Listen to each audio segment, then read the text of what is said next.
there guys, it's so nice to see you again, and welcome back to Spooktober.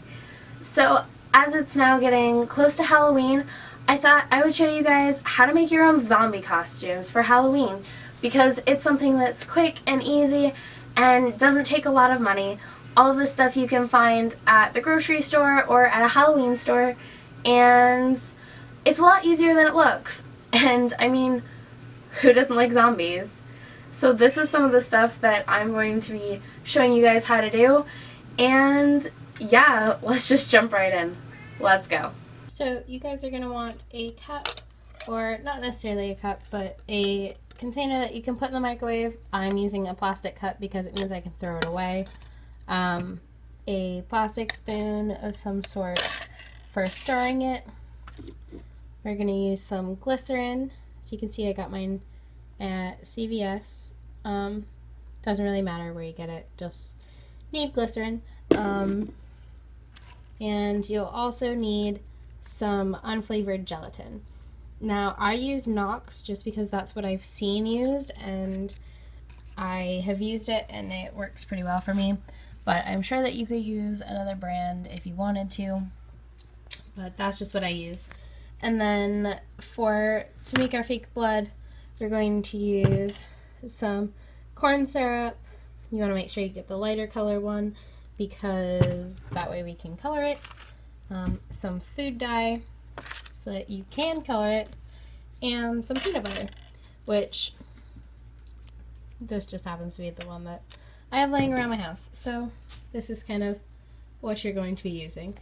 So let's get started. Okay, so first we are going to take our cup and our gelatin. We're going to take 1 pack of gelatin. This little box comes with 4 packs, and so I'm just going to use 1 because it's actually a decent amount, and I'm kind of more using this to show you guys than anything else. But we're going to pour our 1 little packet into our cup or container or whatever you're using. Now I already know how much this is. It's about a tablespoon of powder or so, which is about 2 of these kind of spoons. And so we're going to put an equal amount of glycerin and just like plain normal tap water, not hot water, not anything like that, just tap water. And we're going to put an equal amount of gelatin powder and then glycerin and water. And now we are just going to stir it up. Alright, so once you think it's all stirred up, you're going to let it sit here for just a couple minutes to kind of let it solidify. Okay, so it's been about 5 minutes or so, and it kind of looks like this. It's firm enough that I can stab it and my spoon doesn't go directly into the concoction, I guess, the Jello, but if I push down it will go into it, and I can basically pull it all up in one mostly solid kind of chunk. And so once you have this, you're going to want to put it in the microwave for intervals of 5 to 10 seconds. You don't want it to boil is basically the key. You want it to get warm and you want it to melt up, but you don't want it to boil because it'll kind of break down the structure and it won't really work as well. So let's go do that now.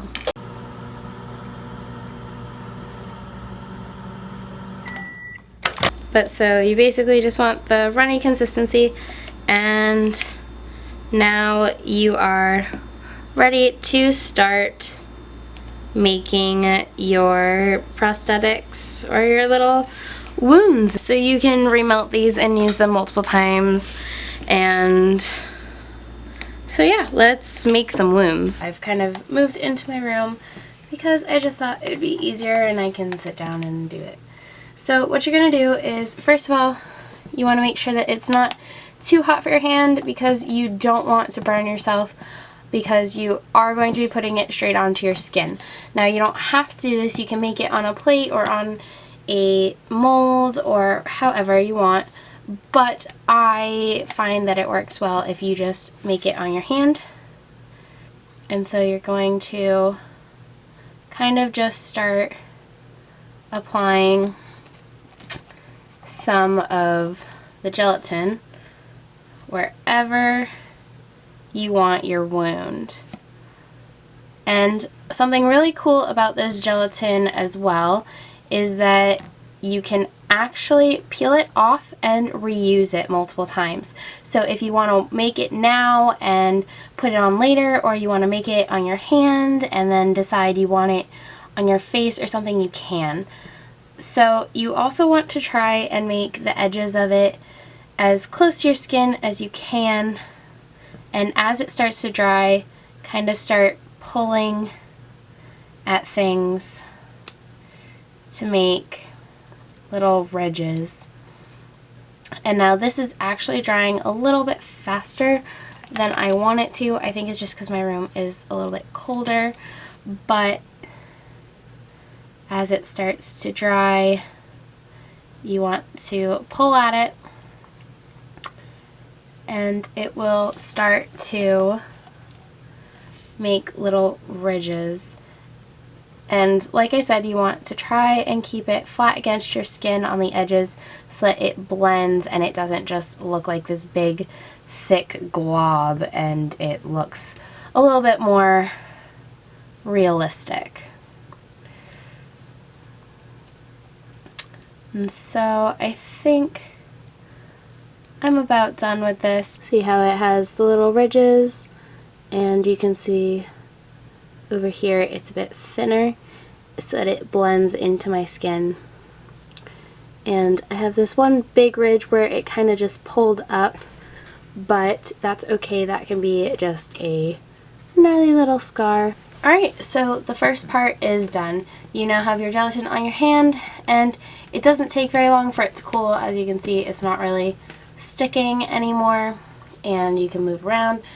And the first time that you apply it to your skin, it will stick quite well, and I have not had a problem with it. It stays on your hand very well, or on your arm, or wherever you put it. So for the fake blood, there are two different types of fake blood that you can make. The first is using just your corn syrup and food dye. And the second, you use the corn syrup, food dye, and some just plain old peanut butter. So let's make our first type of fake blood. So you just want to put some corn syrup into your container. Again, I'm using cups because I can just throw them away at the end and I don't have to worry about the cleanup, which is absolutely fantastic. And then once you have your corn syrup, we'll be using some red food dye as well as some blue food dye to get your desired color. So depending on how much corn syrup you put in, you are just going to want to add a couple drops at a time. I'm going to start with 2 drops of the red, and I'm going to start mixing. Alright, there we go. That's a little bit better lighting for you guys. So as you can see, my blood is very like reddish pink, which is not really a true blood color. So I'm going to add a drop of the blue, but the blue is quite overpowering. As you can see as it's spreading, that is only 1 drop. So you don't want to put too much blue in, and to be completely honest, you might have to add in more red, especially because this isn't a large amount of blood that I'm doing right now, and the blue is kind of making it look purple. So I'm going to put in 4 more drops of the red, and we'll see where that gets us. It's a darker red now. Once I pour it out of the spoon, you can kind of see it a little bit better. It's a darker, deeper red, which is a little bit closer to what blood actually is. And now with this, you can either just directly apply it to your wound, or you can take a paintbrush, stick it in, and flick it off to make splatter dots. And to make a thicker version, you can add the peanut butter, which I will do later. But first, I am going to paint my hand with these little cream-based paints, which I got at Walmart. And I have the vampire stack, and I believe this is the zombie stack, but it might be the injury stack. I'm not entirely sure. They have all three of them at Walmart, and whichever color these ones are, that's the one you want. That's the one I like. But you can honestly use whatever colors you want. I just find that these have colors that work very well for the wound effects kind of stuff. And as you can kind of tell, I've used them quite a bit. But okay, let's continue on. To do this, I'm just using some old paintbrushes that I don't really care about. I got them in like a little cheapo pack at Walmart, most likely. I have a lot of paintbrushes because I'm very artsy crafty. But, so, let's start with some of this bright red. As you can tell, I've used it quite a lot, and I've actually let some friends use it, and they used it a lot, and yeah, it's slowly dying. But, let's start with the red. Now, I'm going to put this red in the creases of like the deep gashes, because that's where you want it to be a bit darker, because that makes it look like a deeper wound, which is what it would be if it was actually a wound, and all of the little divots are kind of what you want to highlight with this red. And I'm also going to take a bit of red and just kind of run it across, and that will show me kind of where some of these extra ridges are and give it a little bit of just color in general. Now, I am by no means an expert at this, and I'm kind of just painting wherever I feel like needs color. So if you want perfection and like awesomeness and all that, I am probably not the best person to watch, but I will try my best, and we'll learn together. I have done this for a dance show that I was in, and it turned out really, really well, but so I just thought I would share. So now I'm going to take some of this tannish color, and I'm kind of going to just use it to blend the gelatin into my skin a little bit, and kind of just make anything that looks a little shiny and give it a little bit of color so that it's not so dull. And don't be afraid to layer colors either, because in your actual skin, you're not just going to have one color. You'll have multiple colors in layers on your normal skin, so why not do it on your wound? By mixing colors, it also just kind of helps it look a little bit more realistic and makes the lines of color not look so harsh. Okay, so now that we have our basis, I'm going to take a little bit of a smaller brush, and I'm going to take one of these deep purple colors and kind of put it into some of these holes where you can see that there's still bright red, to make it look like it has a little bit more dimension. I'm also going to use some little cosmetic sponges. Now these, I got like a 32 pack of these at Publix for about $1. So they're really not as expensive as you might think, and you don't have to spend a whole bunch of money on them because you're just gonna kind of destroy them. And this darker color is really good for kind of that bruising. And I'm actually going to take the end of my sponge and kind of tear little chunks out of it. So I've kind of established that I'm making a bit of a mess, so I got a paper towel to lay underneath of this. And so now that I've kind of dabbed it around, I'm going to add in a little bit of green to add a sort of sickly looking color to it.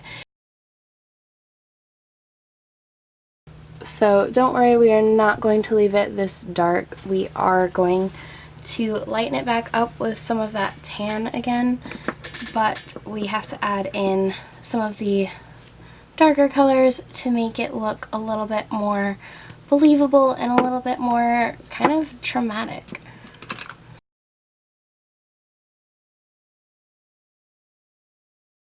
So since we've kind of gone over that red a bit, we're gonna go back in and just kind of swipe it over a little bit.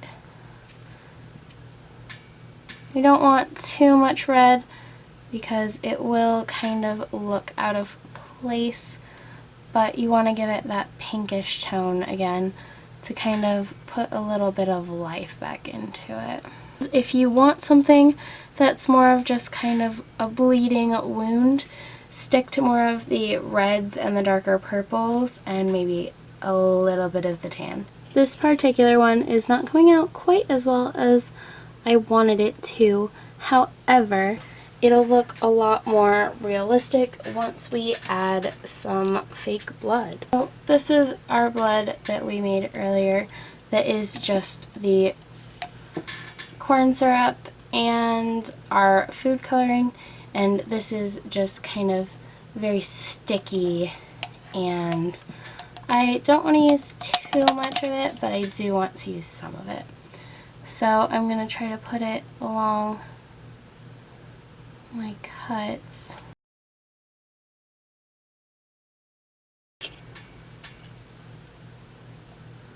Kind of looks gross, and as you can see, it looks a bit more realistic once you add some of that fake blood. But I am also going to show you, you can take your normal fake blood and add just a little bit of peanut butter. So I'm just going to take a spoonful of peanut butter and kind of just stick it in there. There isn't really a measurement for this. Nice thing is it is edible blood. If you want to put it near your face, you don't have to worry about it getting in your mouth and being toxic or anything like that, because it is all food-based products.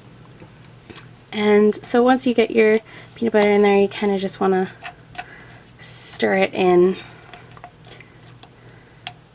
And this is going to make it a little bit of a lighter color as well, but it'll also make it a bit thicker. I'm going to take some of it and I'm just going to put dabs of it on.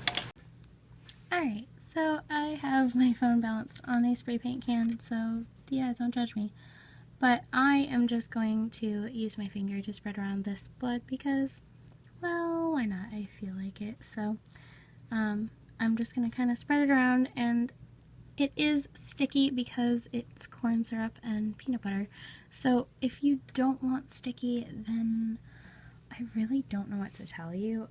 Most fake blood that I know of is rather sticky. So, I mean, if you find some fake blood that is not sticky, then let me know, because that would kind of be awesome. But I'm going to kind of dab off a little bit of this because I did put just a little too much, and it also gives it kind of a cool texture because then it stays more in the ridges than it does on the upper pieces. And that looks kind of gross and more realistic than you would expect. And so if you are unhappy with this color, then you can always add more on top. You can take a little bit more of that darker color and just dab it into spots where you feel that didn't get enough. And once you are done, you can also, like I said, splatter the blood onto your wound, and it will make it even more gruesome. So this is kind of your final result. The cool thing about the gelatin is that you can take the side and just slowly peel it off. If you are a little squeamish, I wouldn't necessarily watch this because it might look really gross. It's kind of like peeling off skin, but it's not at the same time. So you can basically just peel it off. It's just one giant piece, and then you can reuse it again. I like to put them onto a paper plate because that way they don't stick to anything, they don't get damaged, and they don't get on all of your stuff.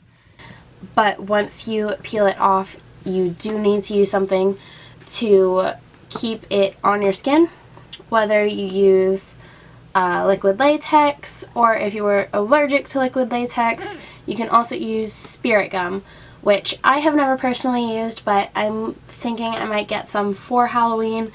And it's basically an adhesive, and you can get it at any kind of Halloween store, and I believe that you can also get it at Walmart. So that's another way that you can adhere it to your skin once you've peeled it off. But this is one that I made yesterday, just playing around with this this peanut butter kind of fake blood, and all that is the gelatin and the peanut butter.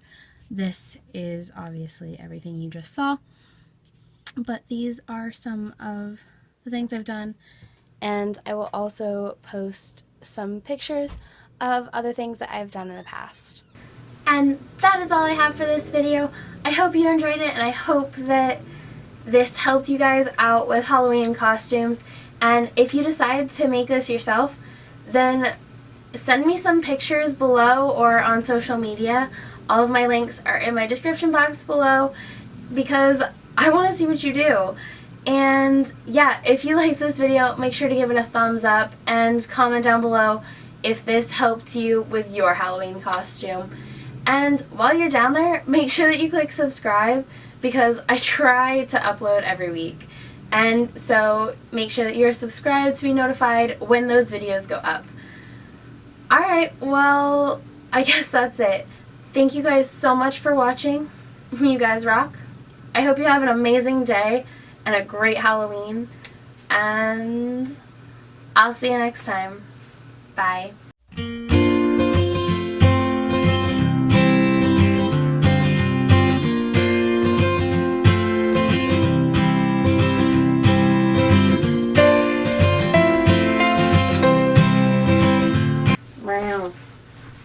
Hush. Thank you. No! Yes, there are more cups on the side because I couldn't remember how to make it, and my fake blood.